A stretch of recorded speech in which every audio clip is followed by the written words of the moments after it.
네, 오늘 함께 나눌 하나님 말씀 제목은 아담아 내가 어디 있느냐입니다. 지난주도 영원한 작품을 남기는 기다림, 집중, 도전 속에서 승리하셨습니까? 첫사람 아담을 실패시킨 이후로 지금까지도 쉬지 않고 사탄은 이 죽이는 계획과 힘 가지고 사람들을 무너뜨리고 있습니다. 우리는 여기에 맞서서 살리는 계획과 힘 가지고 사람들을 살리고 치유해야 합니다. 그 방법이 바로 오직 생명운동이고 오직 말씀운동이고 오직 제자운동입니다. 저 여러분 모두가 살리는 계획을 세우고 살리는 힘을 누리며 살리는 일에 쓰임받으시기를 주님의 이름으로 축원합니다. 여러분은 생활 속에서 얼마만큼 지도를 잘 사용하고 계십니까? 저는 스마트폰에 있는 이 네이버 지도를 주로 많이 활용합니다. 특히 걸어서 이렇게 이동할 때 제가 많이 쓰고 있는데요. 어떤 장소든지 처음 찾아가는 곳이라도 이 주소만 검색하면 쉽게 찾아갈 수 있습니다. 그러다 보니까 누구에게 물어볼 필요도 없습니다. 또 하나, 주로 제가 차량을 이용할 때 제가 잘 쓰는 게 바로 또 티맵이라는 또 그 어플입니다. 웬만하면 제가 처음 찾아가는 길도 내비를 켜지 않고 지도를 보면서 직접 찾아가는 것을 좋아합니다. 왜 내비를 안 켜나? 그럴 만한 이유가 다 있습니다. 처음부터 내비 안내를 받고 찾아간 곳은 잘 기억이 나질 않아요. 아마 비슷한 경험을 하셨을 겁니다. 분명히 제가 다녀온 곳인데도 다시 그곳을 찾아가려면 제 혼자 힘으로 도저히 찾아갈 수가 없습니다. 그러니까 내비게이션의 도움 없이는 이제 아무것도 할 수 없는, 말 그대로 내비게이션의 노예가 되어버린 것입니다. 저는 그게 기분이 나빠요. 내비가 가라는 대로만 가다 보니까 나중에는 제가 다녀온 것임에도 불구하고 그 길이 어떤 길인지 전혀 알 수가 없습니다. 그래서 내비를 안 씁니다. 웬만하면.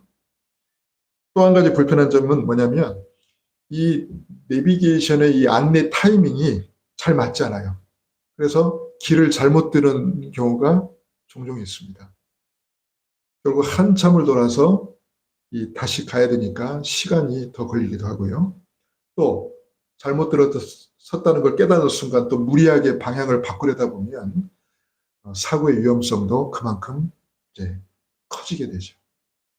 이런저런 이유로 저는 내비게이션을 잘 쓰지 않습니다. 어쩔 수 없는 경우에 이제 가끔 쓰긴 하지만요.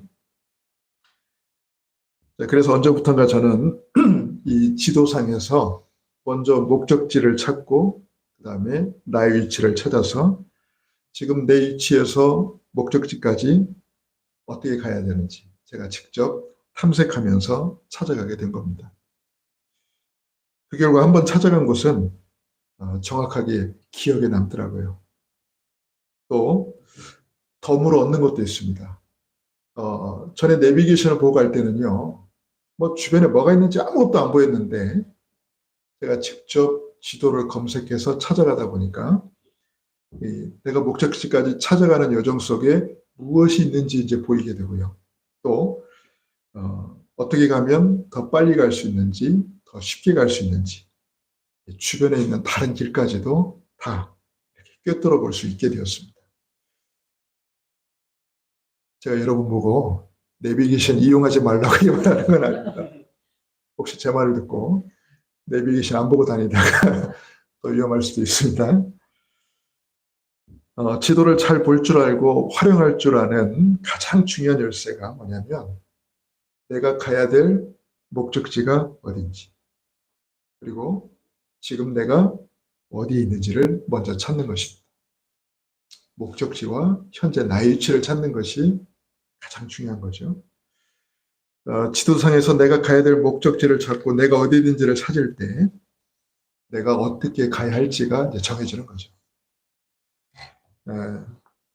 우리의 신앙생활도 역시 마찬가지입니다. 우리 신앙의 목표가 정해지면 나의 위치가 보이게 되고 정해진 목표를 향해 나아갈 구체적인 방법이 이때 나오게 되는 겁니다. 그래서 이게 우리 신앙생활의 중요한 세 가지 열쇠인 것입니다. 지금부터 저와 여러분이 우리 신앙생활에서 반드시 붙잡아야 될 세 가지 열쇠가 무엇인지 같이 말씀을 나누려고 합니다. 첫 번째는 우리 신앙의 목표입니다. 우리 신앙의 목표, 즉 내가 가야 될 목적지죠. 목적지. 목표라는 것은 우리가 반드시 이루고자 하는 것이기도 하지만 우리가 항상 바라봐야 될 대상이 되기도 합니다. 자, 평상시 우리가 늘 바라봐야 될 대상이 뭡니까? 바로 성부, 성자, 성령, 성삼위 하나님이십니다. 평상시 우리가 늘 바라봐야 될 대상이에요. 우리 신앙의 목표예요. 자, 그래서 오늘 우리 읽은 본문에 보면은 선악과 사건이 일어났죠. 모르는 분들은 왜 하나님이 선악과를 만들었냐? 그것만 안 만들었어도 인류가 이렇게 불행해지지 않았을 거 아니냐? 뭐 때문에 쓸데없이 선악과를 만들어가지고 그것도 뻔히 따먹을 줄 알면서 왜 선악과를 만들어서 이렇게 우리를 고통스럽게 하느냐라고 삐딱하게 바라보는 분들도 있습니다. 근데 저는 분명히 말씀드리고 싶어요. 선악과가 필요했습니다. 왜 필요했을까요? 하나님의 형상대로 창조된 인간에게 하나님은 모든 걸 다 주관하게 했습니다. 하나님 대신. 그러니까 인간보다 높은 건 없어요. 그 에덴에서. 근데 딱 하나. 다른 건 마음대로 할 수 있는데 마음대로 할 수 없는 딱 하나가 있는데 그게 바로 에덴 동산 한중앙에 있는 선악과였어요. 그럼 여러분 모든 걸 자기 마음대로 할 수 있는데 자기 마음대로 할 수 있는 할 수 없는 딱 한 가지를 볼 때마다 누구를 의식할까요? 나를 창조하신 창조주 하나님이 계시는 거예요. 나는 그분의 말씀을 따라야 되고 나는 그분의 뜻 가운데 살아야 되는구나. 그 하나님을 의식하라는 거예요. 여러분, 여러분에게 모든 전권이 다 주어졌다 해봐요. 오래전에 나왔던 그 영화 있죠. 짐 캐리가 주연을 맡은 브루스 올마이티. 막 하나님 되면 좋을 줄 알았지. 마음껏 하면 좋을 줄 알았지. 근데 온 세상이 다 뒤죽박죽이 됐잖아요. 여러분, 마음껏 할 수 있다면 좋은 것 같지만 그렇지 않아요. 우리 인간은. 나보다 더 높은 존재가 있다는 걸 의식하고 살아야 돼요. 그게 선할 겁니다. 그게 인간을 컨트롤할 수 있는 그 키예요. 자, 그리고 구약성경에 보면 이 아브라함은 가는 곳마다 언약의 단을 쌓았어요. 아브라함이 잘했던 건 뭐냐? 항상 가는 곳마다 먼저 단을 쌓았어요. 이 단이 뭘까요? 지구로 말하면 하나님께 예배드리는 거예요.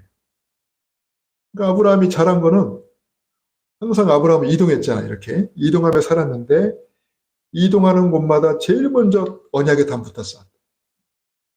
즉 하나님께 늘 예배드리는 삶을 살았다. 늘 하나님을 의식하며 살았다. 늘 하나님을 바라보는 삶을 살았다는 거예요. 애굽의 노예로 끌려간 요셉도 보면 창세기 39장에 보면 2절 3절에 보면 여호와께서 요셉과 함께 하심으로 그가 범사에 형통한 자가 되어 그의 주인이 보매 여호와께서 요셉과 함께 하심을 보았더라. 이 말은 뭐죠? 하나님은 영적 존재인데 어떻게 하나님이 보입니까? 하나님이 보였다기보다도 늘 하나님을 바라보고 늘 하나님을 의지하는 요셉의 모습을 통해서 그 불신자 보디발도 하나님의 존재를 믿게 됐다는 거죠. 그러니까 무슨 일이 생겨서가 아니라 평상시 삶에서 늘 하나님을 바라보는 삶, 그 삶을 살았다는 겁니다. 시편 42편 1절에 보면은 사슴이 시냇물을 찾아 헤매이듯이 내 영혼이 주를 찾기에 갈급하나이다. 여러분 사슴이 목이 말라서 물을 찾아 다니잖아요. 마찬가지로 내 영혼이 주님을 찾기에, 하나님을 찾기에 늘 갈급하다는 거예요. 늘 하나님을 바라보는 삶. 시편 130편 6절에 보면 파수꾼이 아침을 기다림보다 내 영혼이 더 주를 찾기에 더 갈급하다 그랬어요. 파수꾼의 기다림보다 더하다 그랬어요. 내 영혼이 하나님을 찾는 것이. 여러분, 이게 저와 여러분의 평상시 삶이 되시기를 주님의 이름으로 축원합니다. 한 주를 살아가는데 내가 단 한 번도 하나님을 찾지 않고, 내 한 주를 살아가는데 내가 단 한 주도 하나님을 바라보지 않는다? 그거는 심각한 겁니다. 정말 심각한 거예요. 근데 더 큰 문제는 뭐냐? 내가 심각하다는 걸 모른다는 거예요. 전혀 하나님을 의식하지 않고 사는데도 그게 심각하다는 걸 모르는 것이 심각합니다. 말이 좀 어렵나요? 자, 두 번째는 위기 때마다 더더욱 의지하고 바라봐야 된다는 거죠. 평상시는 뭐 당연한 거고요. 위기 때는 더더군다나 우리는 하나님을 의지하고 바라봐야 돼요. 그래서 이 야곱의 삶을 보면은 야곱은 항상 위기 때마다 하나님을 붙잡았어요. 이게 야곱이 잘했던 거예요. 물론 평상시 때도 뭐 야곱은 하나님을 바라봤겠습니다만은 위기 때 형에게 쫓겨서 집을 나와서 길가에서 잠을 잤잖아요. 근데 그 꿈에 천사들이 사다리를, 하늘과 이어진, 땅과 하늘을 이은 그 사다리에 천사들이 오르락 내리락하는 꿈을 꾸잖아요. 그러면서 하나님의 음성을 듣잖아요. 위기 때였습니다. 자기가 어떻게 살아야 될지, 자기 미래가 어떻게 될지 막막할 때 야곱은 거기서 하나님의 은혜를 받아요. 그리고 야곱이 서원하잖아요. 하나님 말씀대로 내가 평안하게 다시 이곳에 오면 내가 여기에다가 내가 가진 11조를 하나님께 드리고 내가 여기다가 하나님의 전을 건축하겠습니다. 베델의 소원이었어요. 그리고 이제 이 야곱이 크게 성공하고 돌아오는데 형 에서가 자기를 맞으러 온다는 얘기를 듣잖아요. 근데 군사 400명을 이끌고 자기한테 온대요. 그럼 자기 죽이겠다는 거 아니었어요? 그때 야곱이 자기 소유를 두 때 반으로 나눠가지고 먼저 다 보낸 다음에 자기 혼자 그 야복강에 남아가지고 밤새 천사와 씨름하면서 하나님 나를 축복하지 않으면 내가 절대로 이 손을 놓지 않겠습니다. 밤새 하나님께 기도하죠. 거기서 야곱의 이름이 바뀝니다. 내 이름을 이제 야곱이라 하지 말고 이스라엘이라 하라. 이스라엘의 뜻이 뭐죠? 네가 하나님과 겨루어 이겼다. 여러분, 어떻게 우리가 하나님과 싸워서 이깁니까? 하나님이 져준 거죠. 하나님이 져준 거예요. 아니 뭐 어릴 때 보면은 막 아들이 막 아빠를 막 이기려고 막 덤벼들잖아요. 막 씨름도 하잖아요. 근데 아빠가 아이고 딱 쓰러지잖아요. 그럼 아들은 자기가 이긴 줄 알고 막 이겼다가 그게 이긴 겁니까? 져준 거지. 아들을 먼저 높여주려고 살리려고. 자, 그리고 여러분 다니엘이 위기 가운데 있었지요. 사자굴 속에 던져넣는 그 위기 속에 있는데 그때 다니엘은 변함없이 하루 3번 정시 기도를 했습니다. 자기 집에 가서 다락방에 올라가서 예루살렘을 향해 창문을 열고 전에 하던 대로 그 하나님께 기도하면서 감사했다 그랬어요. 여러분, 평상시 때도 우리는 하나님을 바라봐야 되지만 위기 때 우리는 더더욱 하나님을 의지하고 바라봐야 될 줄 믿습니다. 초대교회에 큰 위기가 닥쳤어요. 교회 지도자 베드로가 투옥이 됐습니다. 이제 곧 죽습니다. 초대교회는 뭐였습니까? 마가다락방에 모여서 간절히 기도했잖아요. 그 밤에 천사가 베드로를 옥에서 꺼냈습니다. 이 감옥에서 나온 베드로가 제일 먼저 찾아간 것이 어딥니까? 성도들이 날 위해서 간절히 기도하고 있겠구나. 그래서 거기를 찾아갔잖아요. 옥에서 나온 베드로가 찾아왔는데 사람들은 그걸 안 믿었잖아요, 처음에. 근데 이제 베드로가 진짜 옥에서 나온 줄 알고 그들이 하나님께 영광을 돌렸고. 그리고 얼마 뒤에는 핍박자였던 헤로당이 죽어요. 성경에 보니까 어떻게 죽는다고 나왔죠? 벌레가 먹어 죽으니라 그랬어요. 무슨 벌레가 이따만한 벌레가 나타나서 헤롯을 먹었습니까? 이렇게. 잘못 이해하면 그럴 수 있는데 그게 아니라 제가 볼 때는 거의 뭐 이건 바이러스 아니라 요즘에 그죠? 눈에 보이지 않는 말이에요. 여러분 그런 일들이 실제로 벌어졌습니다. 자, 그리고 우리가 반드시 이루어야 될 우리 신앙의 목표가 있습니다. 그게 바로 하나님의 소원이에요. 우리는 이 하나님의 소원을 품고 반드시 목표로 삼아서 이루어야 됩니다. 그게 바로 뭘까요? 하나님은 모든 사람이 구원을 얻으며 진리를 아는 데 이르기를 원하시느니라. 디모데전서 2장 4절. 하나님은 모든 사람이 구원을 얻으며 진리를 아는 데 이르기를 원하십니다. 이 천국 복음이 모든 민족에게 증언되게 하여 땅끝까지 전파되리니 그제서야 끝이 오리라. 뭐 별의별 일이 다 일어나도 결국 하나님의 소원은 세계복음화에 있습니다. 이 하나님의 소원을 이루는 그 속에 저와 여러분이 들어 있어야 됩니다. 그리고 뭡니까? 교회가 왜 있어야 되죠? 지금 교회가 문을 닫는 시대잖아요, 여러분. 교회가 지금 문을 닫고 있습니다. 코로나 때 많은 교회들이 운영을 못해가지고 문을 닫았다고 합니다. 심지어는 무리하게 교회당을 건축해가지고 운영을 못해서 경매에 넘어간 교회당도 많다고 그래요. 여러분, 잘못하면 예루살렘 성전처럼 말이에요. 예수님께서 뭡니까? 저주를 받는, 예수님의 저주를 받는 그런 곳이 될 수도 있습니다. 무너지는 성전이 될 수도 있습니다. 뭘 못하면요? 하나님이 가장 원하시는 이 삶들이 준비되지 않으면 이방인들이 와서 은혜 받고 이방인들이 와서 구원받도록 하나님이 허락하신 그 이방인의 뜰을 유대인들은 장사하는 곳으로 만들었잖아요. 예수님께서 화를 내고 그 이방인의 뜰을 청소하셨잖아요. 성경에서 예수님이 유일하게 화낸 장면이 거기에요. 너희가 왜 여기를 장사의 소굴로 만들었냐, 그 강도의 소굴로 만들었냐 하면서 채찍을 들어서 그 이방인의 뜰에 있던 가축들을 다 내쫓고 돈 받는 자들의 그 상을 막 뒤집어 엎고 폭력적인 예수님의 모습이 유일하게 나오는 곳입니다. 여러분, 지금 전 세계에서 우리 한국으로 많은 다민족들이 몰려오고 있고요. 전 세계와 지금 소통하고 있잖아요. 그래서 이방인들도 와서, 다민족들도 와서 함께 하나님 말씀을 듣고 예배할 수 있는 그런 곳이 돼야 되고요.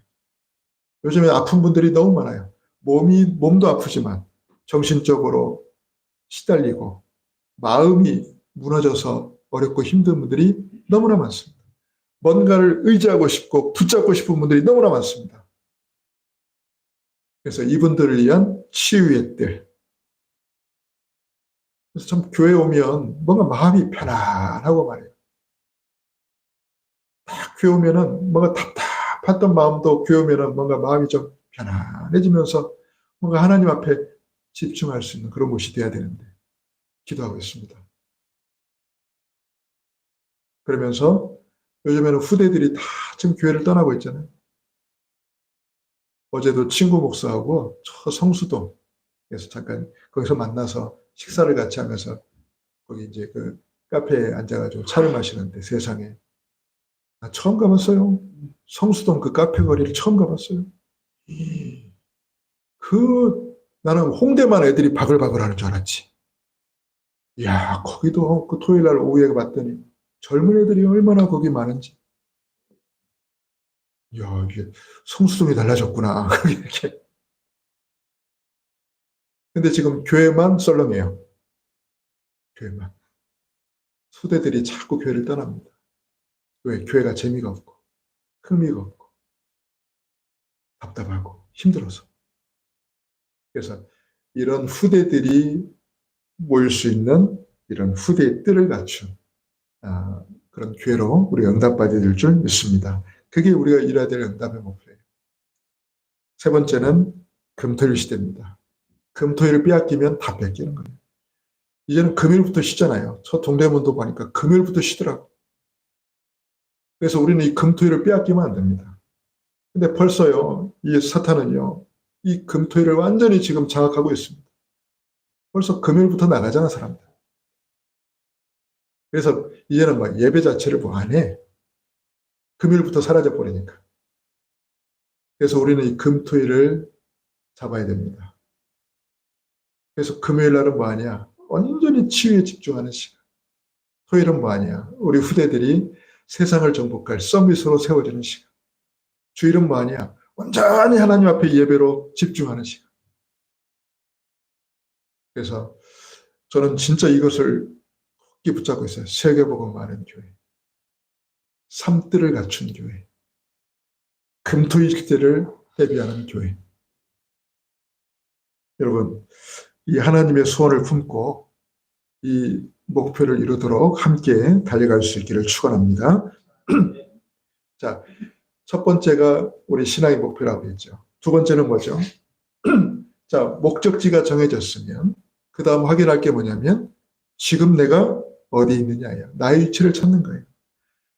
오늘 하나님께서 본문에 보면 아담아 네가 어디 있느냐 물으셨어요. 8절 9절에 여호와 하나님이 아담을 부르시며 그에게 이르시되 네가 어디 있느냐. 지금 하나님하고 아담하고 숨바꼭질합니까? 못 찾겠다 꾀꼬리. 지금 그 말입니까 이게 지금? 아니잖아요. 아담아 네가 어디 있느냐 이 말은 아담아 지금 네가 누구냐? 지금 네 상태가 지금 어떤지 아느냐? 그걸 묻는 거예요. 네가 왜 이러고 있느냐? 지금 그 말이에요. 왜 네가 있어야 될 곳에 있지 않냐? 그 말이거든요. 아담아 네가 어디 있느냐? 이렇게 물으신 하나님은 지금 우리에게도 묻고 계십니다. 아무개야 지금 네가 어디 있느냐? 지금 네가 있어야 될 곳에 있냐? 이 말이에요. 자, 이 질문에는 크게 두 가지 의미가 있습니다. 첫 번째는 나의 신분과 즉 나의 정체성에 대한 질문이에요. 나의 신분. 네가 누구냐 이 말이에요. 여러분 난 누굽니까? 뭐 가끔 뭐 유튜브에 보면은 재미있는 그 짤이 있어요. 난 누구? 여긴 어디? 그렇게 약간 이렇게 눈이 풀린 상태로 난 누구? 여긴 어디? 여러분 그와 똑같습니다. 같은 거예요. 여러분 나의 신분, 나의 정체성이 뭐냐는 거예요. 첫 번째입니다. 저와 여러분의 신분이 뭡니까? 창세기 1장 27절, 28절에 하나님의 형상대로 창조된 존재요. 영적 존재요. 하나님과 함께 있을 때에 가장 행복하도록 지음받은 존재인 줄 믿습니다. 그게 인간이에요, 여러분. 인간의 행복은 하나님과 함께 있을 때 가장 행복한 거예요. 나무는 땅속에 뿌리를 내리고 살 때, 새들은 공중을 하며 살 때 그게 가장 행복한 것처럼 하나님의 형상대로 영혼을 가진 인간은 하나님과 함께 있을 때 가장 행복한 겁니다. 물고기가 물속에 있어 행복한 것처럼. 그게 창조 원리거든요. 나무는 땅에 뿌리를 내리고 살아야 되고 물고기는 물속에 살아야 되고 새는 공중을 날며 살아야 됩니다. 마찬가지로 인간은 하나님과 함께 있을 때 가장 행복해요. 그래서 하나님 떠난 저와 여러분을 예수님께서 십자가 부활 사건을 통해서 우리를 구원하여 주셨잖아요.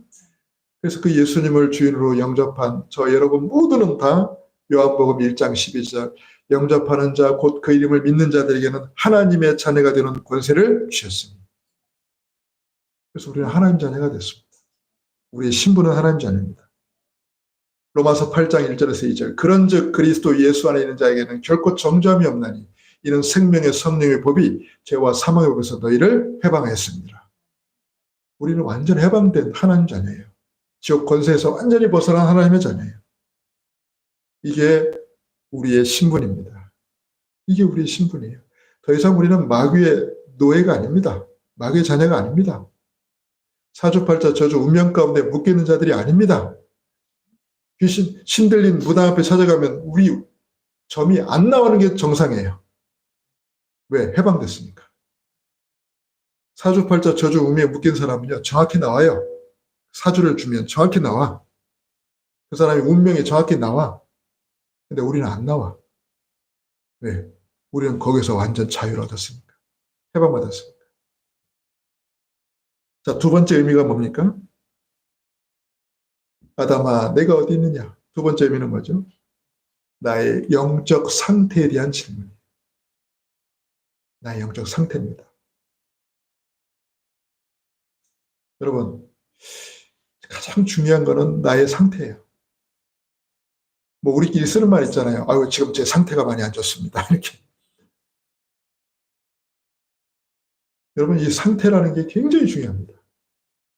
특히 보이지 않는 나의 영적 상태는요, 말할 수 없이 중요합니다. 모든 것이 내 영적 상태의 지배를 받습니다. 내가 생각하는 거, 말하는 거, 행동하는 거, 그 전부 나의 영적 상태의 지배를 받아요. 그러니까 내가 영적 상태가 무너져 있으면, 내 영적 상태가 안 좋으면 말도 험하게 나오고 거칠게 나오고 이상하게 나오고 행동도 이상하게 나오는 거예요. 그래서 중요한 건 내 영적 상태를 살려야 되는 겁니다. 자, 그래서 우리 영적 상태는 즉 어때야 됩니까? 내가 어디에 있어야 됩니까? 시편 73편 28절에 보면 하나님께 가까이함이 내게 복이라.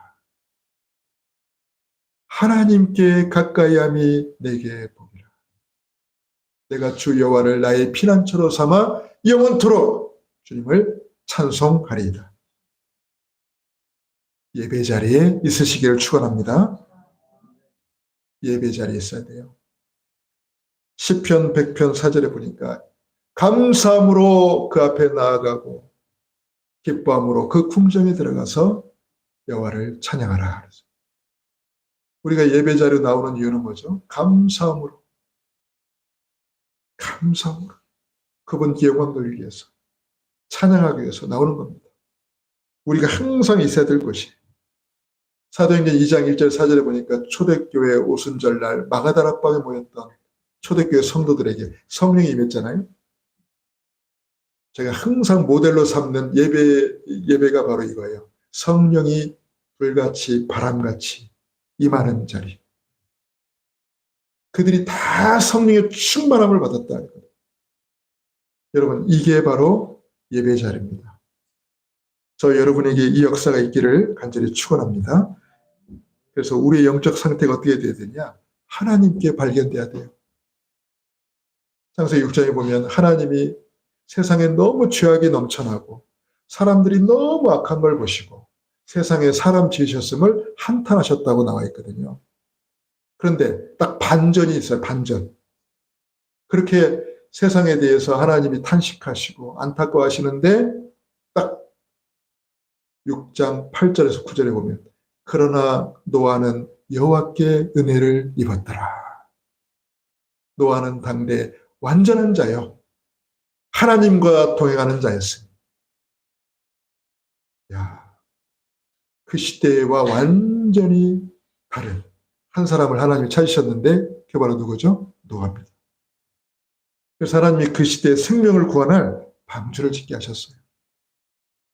저와 여러분이 하나님께 발견될 수 있기를 주님의 이름으로 축원합니다. 하나님께 발견되는 영적 상태. 바울이 바로 그 사람이었어요. 바울이. 그래서 바울의 소원은 뭐냐? 내가 그리스도께 발견되기를 원한다. 이게 바울의 소원이었어요. 그리스도께 발견되기를 원한다. 저와 여러분의 영적 상태가 하나님께 발견되시는 영적 상태가 되기를 축원합니다. 자, 우리 신앙의 목표가 정해졌고 지금 현재 나의 상태가 발견되었어요. 그러면 이제 어떻게 됩니까?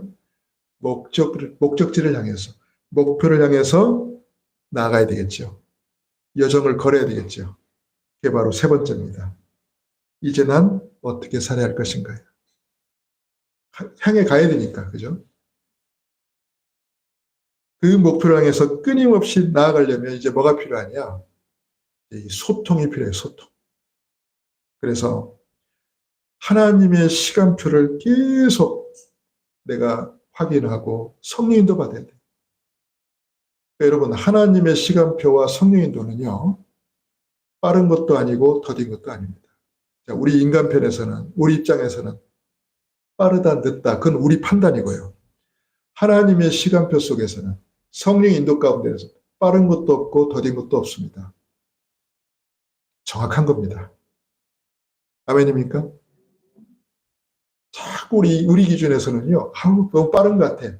우리 기준에 자꾸 늦은 것 같아. 그러지만 아닙니다. 우리가 하나님의 시간표 속에 성령 인도 받으면요, 빠른 것도 아니고 더딘 것도 아니고 가장 정확하게 인도받는 거예요. 제가 교회를 개척하면서 하나님 앞에 기도했던 게 그겁니다. 하나님, 저는 빨리 가는 것도 원치 않습니다. 또 늦게 가는 것도 원치 않습니다. 가장 정확하게 가게 하옵소서. 가장 정확하게. 너무 빨리 가다가 잘못 가버리면 다시 또 돌아와야 되잖아요. 너무 늦어도 문제라. 근데 우리는 정확하게 가면 됩니다. 자, 그러려면 어떻게 되죠? 끊임없이 확인을 해야 되잖아요. 그게 바로 말씀이에요. 그래서 우리는 말씀을 왜 자꾸 받아야 되느냐? 말씀을 통해서 자꾸 실시간으로 내가 올바로 가고 있는지를 계속 확인하는 겁니다. 소통하는 거예요. 그래서 여러분, 강단을 통해서 내가 지금 올바르게 가고 있는지를 말씀을 통해서 또 확인받아야 돼요. 그리고 앞으로 또 가야 될 그 여정을 여기서 또 확인해야 돼요. 그게 바로 말씀의 흐름입니다. 그래서 제가 우스갯소리로 그 얘기 됐습니다. 여러분, 주일날 교회 와가지고 이 강단에서 딱 말씀 받으면 어떤 느낌이 들어야 되느냐? 목사님이 한 주 내내 나를 계속 미행하셨나? 혹시 우리 집에다가 감시 카메라도 설치하셨나? 나에게 도청장치를 심으셨나? 우스갯소리를 한 말이에요. 그 말은 뭐죠? 들킨 기분, 깜짝 놀란 기분. 아니, 어떻게 내 상태를 알고, 어떻게 지금 내 입장을 알고 이렇게 말씀하시지? 사실은 여러분, 그게 정확하게 인도받는 거예요. 그게 정확하게 인도받는 거예요. 저는 여러분 미행한 적도 없고 더더군다나 도청한 적도 없고 감시 카메라 설치할 돈도 없습니다. 관심도 없고. 그런데 하나님의 말씀으로 우리를 정확히 인도하신다면 그런 느낌을 갖는 게 맞아요. 그런 느낌을 갖는 게 맞아요. 그래서 우리는 강단을 통해서 실시간으로 나의 여정을 계속 확인하는 거예요. 내가 지금 목적지까지 가고 있는 게 맞나? 정확히 가는 게 맞나? 이걸 계속 확인하면서 인도받는 겁니다. 자, 세 번째는, 자, 이게 중요한 세 번째가 있어요. 여러분, 가다 보면 문제 만나죠? 또 뜻하지 않은 상처도 받죠? 또 많은 갈등과 위기를 겪죠? 여러분, 이게 전부 발판입니다. 여러분, 거기에 연연하지 마세요. 왜? 우리는 계속 여정을 가야 돼. 우리가 목표를 향해 가는 여정 속에 수많은 일들이 일어납니다. 문제도 일어나고 상처받을 일도 일어나고 갈등도 있고 위기도 있어요. 그런데 거기에 연연해가지고 멈추면 안 돼요. 우리는 지금 여정을 가야 되잖아요. 그래서 쉬운 말로 말하면 그냥 흘려보내야 돼요. 우리는 거기에 붙잡혀서 연연해서 멈출 사람들이 아니에요. 그냥 흘려보내야 돼요. 예, 우리는 여정을 가야 되니까. 예전에 어떤 영상을 봤어요. 황당한 영상을 봤어요. 무슨 국제 마라톤 대회예요. 마라톤 대회인데 진짜 1등으로 들어오는 선수가 있었어요. 그런데 희한한 어떤 아저씨가 무슨 치마 입은 아저씨가 딱 그 사람을 딱 가로막는 거예요. 방해를 하는 거예요. 그러니까 1등으로 달리던 선수가 어떻게든 막 그 사람을 이리저리 막 피하려고 하는 겁니다. 근데 그 방해 아저씨가 결국 그 사람을 붙잡고 막 더디게 한 거예요. 그새 이제 다른 선수들이 막 앞질러가 버리죠. 근데도 이 선수는요, 어떻게 뭐 그 사람한테 당신 왜 그래? 나한테 왜 그래? 막 그거 없어요. 어떻게든 막 피해가지고 결국 끝까지 또 달려가지고 2등까지 했어요. 저는요, 그걸 보면서 참 지금도 많은 생각을 합니다. 그래, 우리가 목표를 향해 달려가는 여정 속에 우리를 붙잡는 얼마나 많은 일들이 일어나느냐.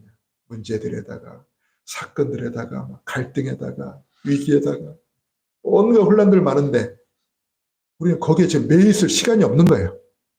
나한테 왜 그래 하면서 따질 시간도 없어요. 붙잡고 싸울 시간도 없어요. 우리에게 주어진 목표를 향해서 우리는 계속 가야 돼요. 지금. 여정에서 계속 가야 돼요. 그렇죠. 그게 목표가 있는 인생이에요. 바라볼 대상이 있는 인생이에요. 저 여러분은 그런 인생을 살도록 하나님께 부름받은 사람들인 줄 믿습니다. 마지막 포럼 주제 드리고 마칠게요.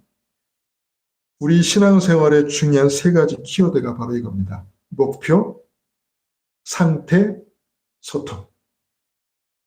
지도의 원리를 여러분 이해하시면 쉽게 이해할 겁니다.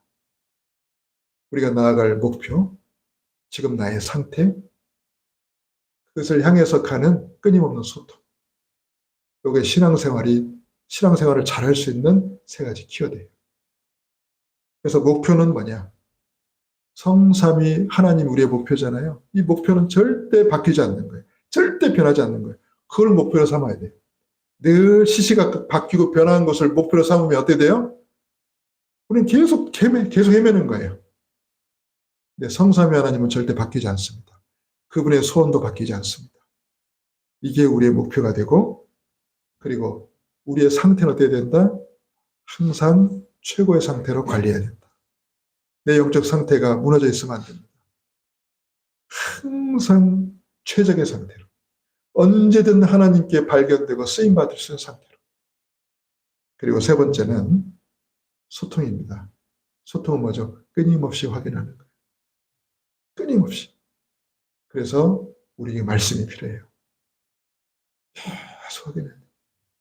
저도 뭐 맞게 가고 있는지 계속 지도를 통해서 확인하거든. 지금 내가 제대로 가고 있는지. 틀리게 가는 건 아닌지 계속 또 보고. 그게 바로 말씀의 역할입니다.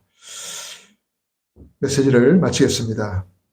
여러분, 지도를 보면서 먼저 목적지와 나의 위치를 확인한 후에 목적지를 향해 나아가는 모든 여정, 이게 바로 우리의 신앙생활입니다. 그래서 목표, 상태, 소통, 이게 신앙생활의 중요한 3가지 키워드예요. 성삼위 하나님과 그분의 소원이 우리가 붙잡아야 될 첫 번째고요. 항상 성령 충만한 우리 영적 상태가 2번째고요. 끊임없이 말씀을 통해 확인하고 소통하는 것이 바로 3번째입니다. 이 응답 속에서 항상 승리하시기를 주님의 이름으로 간절히 축원합니다. 기도하겠습니다. 고마우신 아버지 하나님, 은혜를 감사드립니다. 한 주를 시작하는 첫날, 첫 시간, 하나님 앞에 나와 귀한 예배로 영광 돌리게 하심을 감사합니다. 아담아, 내가 어디 있느냐?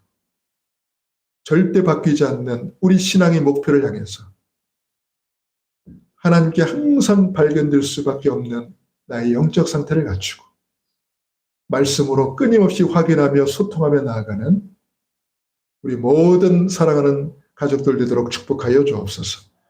우리 주 예수님의 이름으로 감사하며 기도하옵나이다. 아멘.